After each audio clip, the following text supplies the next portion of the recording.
Bonjour à tous, dans cette vidéo, je vais vous montrer où trouver gratuitement et complètement légalement des photos de haute définition sans encourir le risque de devoir payer une amende. Allez, c'est parti!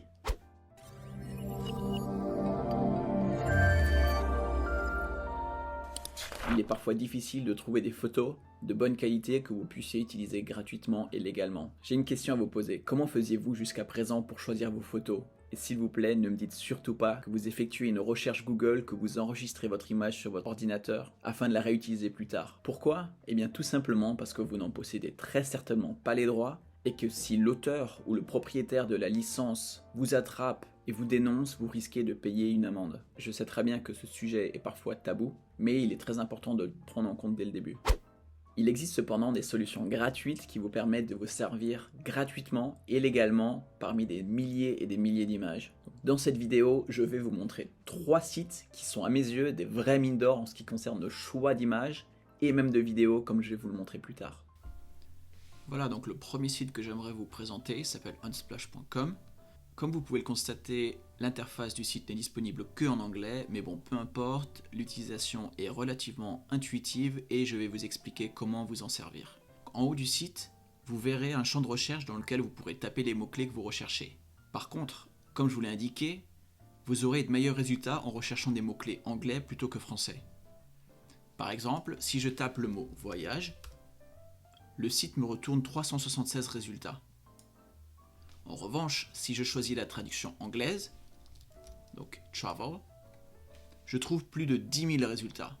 Vous voyez donc que les résultats sont beaucoup plus satisfaisants en utilisant le mot-clé anglais. C'est pourquoi je vous conseille fortement de vous rendre sur Google Traduction pour trouver l'équivalence anglais. J'en profite à présent pour vous montrer à quoi ressemblent les résultats. Donc ici, vous trouverez 3 onglets.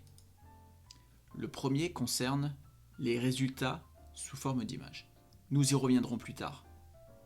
Le deuxième onglet contient les collections qui comportent les mots-clés que vous venez de rechercher.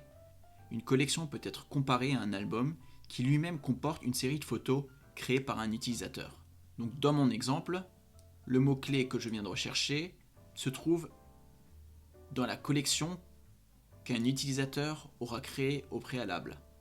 Si je clique sur cette collection, j'accède alors à l'album qui comporte quant à lui une série de photos choisies et sélectionnées par cet utilisateur.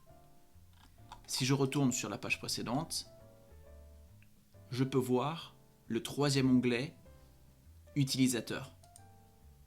Ici, je trouverai tous les utilisateurs dont le nom comporte le mot-clé que je viens de rechercher. A priori, cet onglet n'est pas intéressant pour vous, à moins que vous cherchiez une personne en particulier. Une autre fonctionnalité que propose ce site et qui est extrêmement pratique est la recherche par image.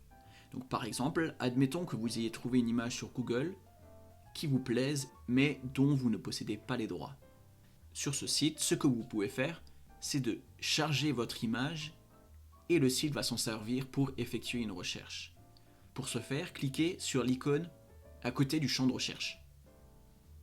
Ensuite, glissez et déposez votre fichier sur cette zone ou cliquez n'importe où sur la zone. Sélectionnez l'image que vous voulez utiliser en tant que recherche. Attendez un instant et vous verrez alors la liste de résultats correspondante à votre recherche d'image. Ici, sous forme de vignette, vous voyez l'image que moi j'ai chargée et pour laquelle j'aimerais trouver des images similaires. Et voici les résultats obtenus. Selon l'image que vous avez chargée, le site vous renverra des photos plus ou moins correspondantes, mais ça peut être quand même très pratique. J'aimerais également vous parler de la licence d'utilisation des images issues de ce site, que vous pouvez trouver en cliquant ici sur la page d'accueil. Donc ici, il est indiqué que toutes les images issues de ce site peuvent être téléchargées et utilisées gratuitement. Il est aussi indiqué que vous avez le droit d'utiliser ces contenus à des fins commerciales ou non commerciales. En d'autres termes, cela signifie que vous pourrez par exemple insérer une image sur votre site internet dont l'activité a un but lucratif et donc vous pourrez vendre des services ou des produits en utilisant ces images. Enfin, il est précisé que vous n'êtes pas obligé de citer l'auteur dont vous utilisez l'image, même si cela est extrêmement apprécié car cela permet de remercier l'auteur en lui portant de l'attention. Ça veut dire que par exemple, si vous utilisez une photo dans votre article de votre site internet, vous pouvez, si vous le souhaitez, faire un lien vers le profil de l'auteur, par exemple en ajoutant ce lien en légende de votre image. En revanche, vous n'avez pas le droit de revendre l'image sans effectuer de modifications majeures. Vous ne pourrez pas non plus créer de site concurrent à Unsplash et y proposer les images téléchargées sur ce site. Mais bon, vous voyez quand même que cela vous laisse énormément de possibilités et vous pouvez vous faire plaisir à trouver l'image parfaite pour votre site internet ou autre support digital ou imprimé. Le deuxième site que j'aimerais vous présenter s'appelle pexels.com. Ici aussi, l'interface du site n'existe qu'en anglais, mais ce n'est pas grave, vous pouvez toujours utiliser Google Traduction pour trouver la traduction de votre mot-clé. Le fonctionnement général du site est le même que sur unsplash.com, à la différence qu'ici, vous aurez également accès à des vidéos. Pareil que pour les images, après avoir effectué une recherche, vous verrez ici, à la différence de Unsplash, un onglet vidéo. En cliquant sur ce dernier, vous aurez alors accès aux mots-clés suggérés, mais aussi à la liste des vidéos que vous pouvez télécharger et utiliser gratuitement. Si une vidéo vous intéresse, il suffit de cliquer sur cette dernière, de survoler le bouton vert en haut à droite et de choisir la définition qui vous convient. Si vous savez d'emblée que vous n'allez utiliser cette vidéo qu'en petite définition, alors SD suffira, sachant que SD correspond à Standard Definition. En revanche, si vous souhaitez afficher la vidéo en grand format, alors je vous conseille de télécharger le fichier dans sa taille originale. Évidemment, la taille finale du fichier dépendra de la taille que vous choisirez. Concernant la licence, vous avez le droit d'utiliser gratuitement les photos et les vidéos issues du site. Et ici aussi, vous n'êtes pas obligé de citer l'auteur, même si cela est très apprécié. Enfin, vous pouvez modifier les photos et vidéos et être créatif comme vous le souhaitez. C'est écrit là. En revanche, vous n'avez pas le droit d'exposer le sujet de la photo de manière inappropriée. Vous n'avez pas non plus le droit de vendre la photo ou la vidéo telle quelle sans modification, par exemple sous forme de poster. Il vous est également interdit d'associer une personne ou une marque qui serait visible sur la photo à votre marque personnelle. Par exemple, si vous utilisez une photo sur laquelle apparaît un iPhone, vous n'avez pas le droit d'utiliser la photo de manière à ce qu'on pense que la marque Apple est en partenariat avec vous.